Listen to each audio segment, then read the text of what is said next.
आज जिस पर्सनालिटी की हम बात करेंगे ये बॉलीवुड की एक बहुत बड़ी कपूर फैमिली से बिलोंग करते हैं, जिसकी बॉलीवुड में एक लेगेसी है। बॉलीवुड में रोमांटिक फिल्मों का जिक्र इनका नाम लिए बिना तो हो ही नहीं सकता है। इन्होंने 25 सालों तक रोमांटिक फिल्मों में लीड हीरो का काम किया है, यानी कि 50 के आसपास की उम्र तक भी ये रोमांटिक हीरो के रोल्स ही करते रहे। बॉलीवुड की फिल्मों में स्वेटर्स पहनने का ट्रेंड इन्होंने ही शुरू किया। बात करेंगे उस महानायक की जो सबसे ज्यादा जिंदा दिल थे, जो सबसे ज्यादा स्ट्रेट फॉरवर्ड थे, लेट ऋषि कपूर साहब की। ऋषि कपूर की लाइफ से जुड़ी वो बातें मैं आपको बताऊंगी जो आपने शायद ही सुनी होंगी। कब ऋषि कपूर ने दाऊद इब्राहिम के घर जाकर चाय पी थी, क्यों शाहरुख खान के ऊपर ऋषि कपूर का है एक बहुत बड़ा एहसान, और कैसे अपनी फर्स्ट इनिंग्स में रोमांटिक फिल्मों की पारी खेलने के बाद ऋषि कपूर ने अपनी सेकेंड इनिंग्स में खेली एक दमदार पारी।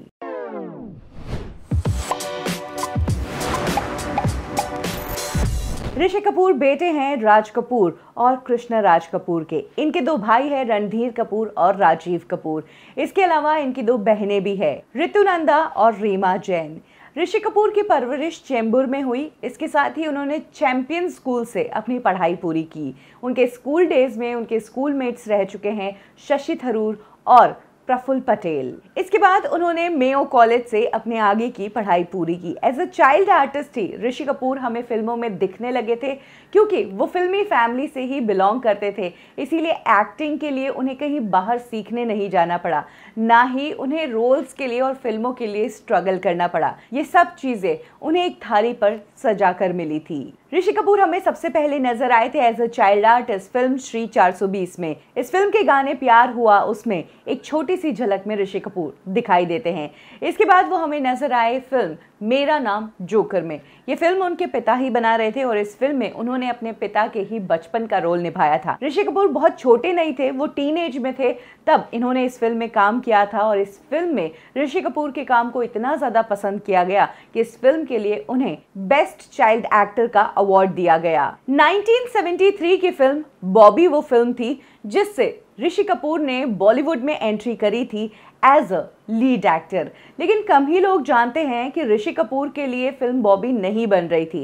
एक्चुअली फिल्म बॉबी राज कपूर बनाना चाहते थे राजेश खन्ना को लेकर, लेकिन मेरा नाम जोकर जो फिल्म उन्होंने बनाई थी, उस फिल्म को बनाते बनाते राज कपूर साहब का सारा पैसा डूब गया और उनके पास राजेश खन्ना जैसे बड़े स्टार को अफोर्ड करने के लिए पैसे नहीं थे। यही कारण था कि उन्होंने स्टोरी को टीनेज लव स्टोरी के रूप में बनाया और अपने बेटे ऋषि कपूर को इस फिल्म में चांस दिया। इस फिल्म में लीड एक्ट्रेस के तौर पर नीतू सिंह ने भी ऑडिशन दिया था, लेकिन सेलेक्ट हुई थी डिम्पल कपाड़िया। ये फिल्म बॉक्स ऑफिस पर सुपर हिट साबित हुई। इसके सॉन्ग्स लोगों को बहुत पसंद आए और ऋषि कपूर बॉलीवुड में ओवरनाइट स्टार बन गए थे। वो कपूर खानदान से तो थे ही, और उनकी पहली फिल्म ने ही उन्हें स्टार बना दिया था। ये वो टाइम था जब बॉलीवुड में एक एंग्री यंग मैन था जो काफी टाइम से बहुत सारी अच्छी फिल्में कर रहा था, लेकिन अपने लिए अभी तक नाम नहीं कमा पाया था, अवार्ड नहीं कमा पाया था।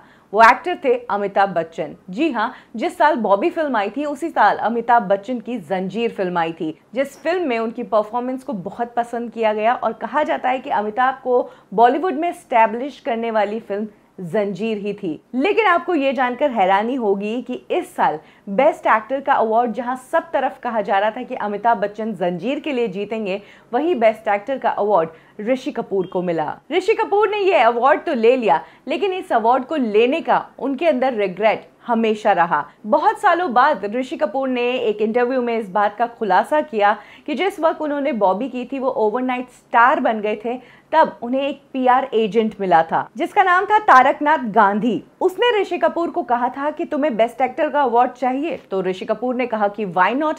तो उसने बोला कि 30,000 रुपए का इंतजाम करो, मैं ये अवार्ड तुम्हें दे दूंगा। ऋषि कपूर के लिए 30,000 रुपए देना बड़ी बात नहीं थी। राज कपूर साहब के बेटे थे, बॉलीवुड की बहुत बड़ी फैमिली से बिलोंग करते थे और स्टार तो उन्हें बनना ही था, और साथ ही अपनी फैमिली के सबसे ज्यादा लाडले बेटे थे, इसीलिए उनकी बात को कोई टाल भी नहीं सकता था। था। तब ऋषि कपूर का कहना था कि उन्होंने उस पीआरओ को 30,000 रुपए दिए और बेस्ट एक्टर का अवार्ड अपने नाम करवाया, जिसका गिल्ट उन्हें कई सालों बाद हुआ जब उन्होंने अमिताभ के साथ फिल्में करना शुरू करी। आगे चलकर ऋषि कपूर और अमिताभ की जोड़ी ने कई सुपरहिट फिल्मों में काम किया, जिसमें से कुछ बेहतरीन फिल्में हैं कभी कभी, अमर अकबर एंथनी, कूली, अजूबा, नसीब, 102 नॉट आउट। ये चंद फिल्में हैं जिनमें अमिताभ और ऋषि कपूर एक साथ नजर आए। वैसे कपूर फैमिली से अमिताभ के बहुत गहरे रिश्ते हैं। भले ही ऋषि कपूर हो या शशि कपूर हो, इन दोनों ने ही अमिताभ के साथ सबसे ज्यादा फिल्में की है। इनफैक्ट ऋषि कपूर ने अपने इंटरव्यू में कहा है कि उन्होंने और शशि कपूर ने अमिताभ के साथ कई फिल्मों में एज अ सपोर्टिंग एक्टर काम किया है, लेकिन उन्हें इस बात का दुख था कि अमिताभ ने कभी भी इस बात को पब्लिक प्लेटफॉर्म पर एक्नॉलेज नहीं किया। ईयर 1974 में एक फिल्म कर रहे थे ऋषि कपूर जिसका नाम था जहरीला इंसान। इस फिल्म में उनकी एक्ट्रेस थी नीतू सिंह और इस फिल्म की शूटिंग के दौरान ही ये दोनों एक दूसरे के बेहद करीब आ गए। इस फिल्म की शूटिंग को खत्म करने के बाद नीतू अपने दूसरे प्रोजेक्ट पर चली गई और ऋषि कपूर अपनी दूसरी फिल्म की शूटिंग के लिए पेरिस चले गए, लेकिन वहां पर जाकर भी वो नीतू को ही याद कर रहे थे और वहीं से उन्होंने नीतू सिंह को एक लेटर लिखा जिसमें उन्होंने कहा कि तुम्हारी बहुत याद आती है। यहीं से इन दोनों का अफेयर शुरू हुआ। ऋषि कपूर और नीतू सिंह एक दूसरे को डेट तो करने लगे, लेकिन ऋषि कपूर ने इनिशियली कभी भी नीतू सिंह को शादी के लिए कमिट नहीं किया था, क्योंकि वो अपने फादर का और अपनी मदर का रिलेशन देख चुके थे। सब जानते हैं कि जिस वक्त राज कपूर साहब नरगिस और वैजंती माला के साथ इन्वॉल्व थे, तब कृष्णा राज कपूर के साथ उनके काफी झगड़े होते थे और एक बार कृष्णा राज कपूर अपने सभी बच्चों को लेकर मुंबई के नटराज होटल में चली गई थी अपना घर छोड़कर। फाइनली जब राज कपूर ने अपने इन सभी अफेयर्स को खत्म किया, तभी कृष्णा वापस घर आई। यही कारण था कि ऋषि कपूर जो बचपन में देख चुके थे वही चीज़ अपनी लाइफ में नहीं करना चाहते थे। वो अपने आप को क्लियर रखना चाहते थे और उसके बाद ही कमिट करना चाहते थे और उन्होंने ये सोच लिया था कि जब कभी वो शादी करेंगे तो अपनी वाइफ को कभी भी इस तरह की चीटिंग वाली सिचुएशन में नहीं डालेंगे, एक फैमिली मैन ही बनेंगे। ऋषि कपूर और नीतू सिंह एक दूसरे को पसंद कर रहे थे और इनकी जोड़ी ऑन स्क्रीन की लोगों को बहुत पसंद आ रही थी। इन्होंने एक साथ तकरीबन 1 दर्जन फिल्मों में काम किया है, जिसमें से फिल्में हैं अमर अकबर एंथनी, कभी कभी, धन दौलत, अनजाने में, रफू चक्कर, खेल खेल में, जिंदा दिल। ये सभी वो फिल्में हैं जो ऋषि कपूर ने नीतू सिंह के साथ की। ऋषि कहते हैं कि नीतू सिंह और उनके रिलेशन में कभी भी प्रॉब्लम नहीं आई, लेकिन हाँ, नीतू सिंह को एक बार तब तकलीफ हो गई थी जब ऋषि कपूर डिम्पल कपाड़िया के साथ फिल्म कर रहे थे सागर।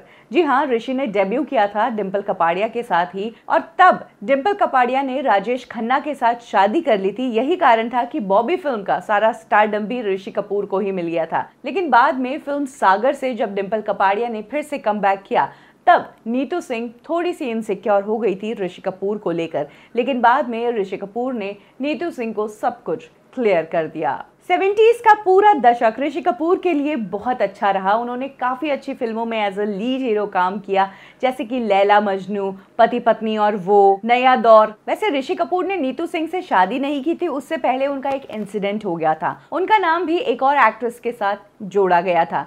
जी हाँ, टीना मुनीम के साथ वो कर्ज फिल्म की शूटिंग कर रहे थे और तब ऋषि कपूर और टीना मुनीम के अफेयर की खबरें बहुत उड़ी थी। इन खबरों को सच मानकर ही संजय दत्त एक बार ऋषि कपूर के घर उनसे झगड़ा करने चले गए थे, लेकिन तब नीतू कपूर बीच में आई और उन्होंने संजय दत्त को समझाया कि वो और ऋषि कपूर शादी करने वाले हैं और ऋषि कपूर का टीना मुनीम से कोई लेना देना नहीं है। तब जाकर संजय दत्त को समझ आया और फिर जब अगले ही साल ऋषि कपूर और नीतू सिंह ने शादी कर ली तो संजय दत्त को अपना पूरा डाउट क्लियर ही हो गया। इनफैक्ट आगे जाकर उनकी टीना मुनीम के साथ जोड़ी इतनी ज्यादा पसंद की गई कि उन्होंने टीना मुनीम के साथ कुछ और फिल्मों में भी काम किया, जैसे कि बड़े दिल वाला, आपके दीवाने, दीदार यार। ये सभी वो फिल्में थी जो ऋषि कपूर ने टीना मुनीम के साथ की। 70s का पूरा दौर सक्सेसफुली निकालने के बाद ऋषि कपूर ने एंट्री की थी 80s में और 80s में भी उन्होंने धमाकेदार तरीके से ही एंट्री की थी। उनकी एक के बाद एक फिल्में काफ़ी पसंद की जा रही थी, वो टॉप एक्टर्स में गिने जा रहे थे। हालांकि ये वो टाइम आ गया था जब उन्होंने 2 हीरो फिल्म्स ज़्यादा ही की थी, सागर, खुदगर्ज, सिंदूर। ऋषि कपूर ने एज अ लीड एक्टर अपने आप को मेंटेन किया था। ईयर 88 में ऋषि कपूर एक बार एक इवेंट के लिए दुबई गए थे। जैसे ही वो दुबई एयरपोर्ट पर उतरे तब वहां पर कोई एक स्ट्रेंज आदमी आया जिसके हाथ में वॉकी टॉकी था और उसने ऋषि कपूर के पास आकर कहा कि भाई आपसे बात करना चाहते हैं। ऋषि कपूर ने वॉकी टॉकी पर हेलो किया तो उन्हें पता चला कि ये जो आवाज़ है ये आवाज़ है दाऊद इब्राहिम की, और दाऊद ने तब ऋषि कपूर को अपने घर चाय पीने बुलाया था। ऋषि कपूर ने अपने इंटरव्यू में बताया कि वो दाऊद के घर चाय पीने भी गए थे। वो उनके घर पर 3-4 घंटे रुके भी थे। दाऊद के गैंग से बॉलीवुड के कई एक्टर्स के नाम जोड़े गए हैं, लेकिन किसी ने भी कभी भी साफ साफ आकर मीडिया के सामने कुछ नहीं कहा। ऋषि कपूर बॉलीवुड के उन चंद एक्टर्स में से हैं जिन्होंने इस बात को डंके की चोट पर कहा, और उन्होंने अपनी इस मीटिंग को ये कहते हुए जस्टिफाई किया कि अगर दाऊद क्लियर नहीं है तो क्या, मैं खुद कौन सा क्लियर हूँ। 89 में ऋषि कपूर हमें नजर आए फिल्म चांदनी में। धीरे धीरे ऋषि कपूर अपने आप को रोमांटिक हीरो के रूप में स्टैब्लिश कर चुके थे और उनका एक सेट पैटर्न हो गया था कि वो फिल्मों में स्वेटर्स पहनते थे और उनका ये लुक काफी पॉपुलर हो गया था। यानी कि जैसा जमाना वैसी फिल्में। 90s आ गया था, नए नए एक्टर्स भी आ गए थे, और अभी भी ऋषि कपूर जो 73 से काम कर रहे थे, अभी भी वो लीड एक्टर के रूप में एक रोमांटिक हीरो ही बने हुए थे। वो हमें नजर आए बोल राधा बोल में, साथ ही शाहरुख खान के साथ दीवाना फिल्म में। और दीवाना फिल्म से रिलेटेड ही एक किस्सा ऋषि कपूर ने अपने एक इंटरव्यू में शेयर किया था। उन्होंने कहा था कि शाहरुख खान को मुझे थैंक्स कहना चाहिए क्योंकि मेरी वजह से ही शाहरुख खान ने पहली बार यशराज बैनर में काम किया था। जी हाँ, ऋषि कपूर का कहना है कि डर फिल्म पहले उन्हें ऑफर हुई थी, उन्हें नेगेटिव रोल के लिए अप्रोच किया गया था तो उन्होंने मना कर दिया था ये कहकर कि वो एक रोमांटिक हीरो है और वो नेगेटिव इमेज वाले रोल्स नहीं करना चाहते हैं। फिर बाद में उन्हें सनी देओल वाला रोल भी ऑफर हुआ था, लेकिन वो रोल भी उन्होंने रिजेक्ट कर दिया क्योंकि उनका ये मानना था अगर हीरो के ऊपर विलेन की इमेज भारी होगी तो फिर हीरो कैसा। यही कारण था कि डर फिल्म को उन्होंने रिजेक्ट ही नहीं किया, बल्कि उन्होंने यश चोपड़ा को सजेस्ट किया शाहरुख खान का नाम। उन्होंने कहा कि शाहरुख को तुम इस फिल्म में कास्ट करो, उसके साथ मैं दीवाना में काम कर चुका हूं और बहुत अच्छा लड़का है। तो इस तरह से शाहरुख की एंट्री हुई यशराज कैंप में, जिसके बाद शाहरुख ने अपने करियर की सबसे बड़ी हिट्स यशराज के साथ ही दी। 90s में कंपटीशन बहुत बढ़ गया था। ये वो टाइम था जब सनी देओल, संजय दत्त, जैकी श्रॉफ, मिथुन और नए एक्टर्स जैसे कि गोविंदा, सलमान, शाहरुख, आमिर, अक्षय, अजय, सुनील शेट्टी, ये सभी एक्टर्स आ चुके थे। ऐसे में ऋषि कपूर फिल्में तो कर रहे थे और लीड हीरो के रूप में ही कर रहे थे, लेकिन थोड़ी कम फिल्में ऑफर हो रही थी क्योंकि अब नई स्टोरीज के हिसाब से यंग जनरेशन की जरूरत थी। लेकिन इस दौरान भी ऋषि कपूर ने बहुत दमदार रोल्स किए,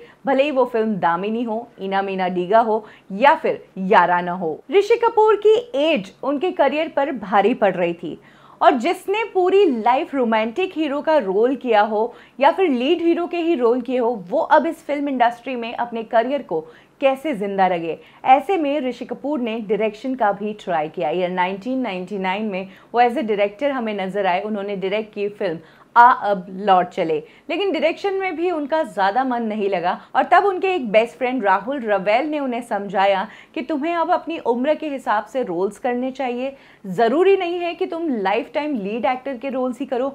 अब तुम मार्केट में ये कहना शुरू कर दो कि तुम कैरेक्टर रोल्स भी एक्सेप्ट कर रहे हो। और तब राजू चाचा में ऋषि कपूर पहली बार कैरेक्टर रोल करते नजर आए थे। आगे जाकर उन्होंने फिल्में की कुछ तो है, फना, नमस्ते लंदन, 2 दूनी 4, पटियाला हाउस, लेकिन अभी तक ऋषि कपूर ने अपनी वो असली दमदार परफॉर्मेंस सेकेंड इनिंग्स की प्रूव नहीं की थी और ये मौका इन्हें मिला ईयर 2012 में, जब धर्मा प्रोडक्शन ने एक कल्ट फिल्म को फिर से बनाया अग्निपथ के रूप में।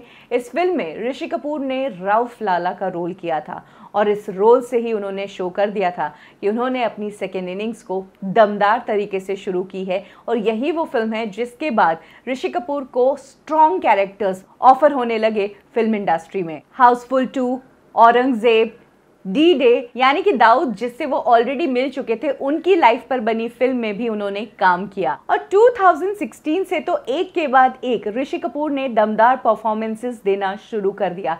फिर भले ही वो फिल्म हो 102 नॉट आउट, मुल्क, कपूर एंड सन्स, राजमा चावल या फिर द बॉडी, एक के बाद एक ऋषि कपूर दमदार परफॉर्मेंसेस कर रहे थे और आगे चलकर भी ऋषि कपूर एक और बेहतरीन फिल्म की तैयारी कर रहे थे। ये फिल्म थी द इंटर्न फिल्म का अडेप्टेशन, जिसमें वो दीपिका पादुकोण के साथ नजर आने वाले थे, लेकिन उससे पहले ही ऋषि कपूर इस दुनिया से चल बसे।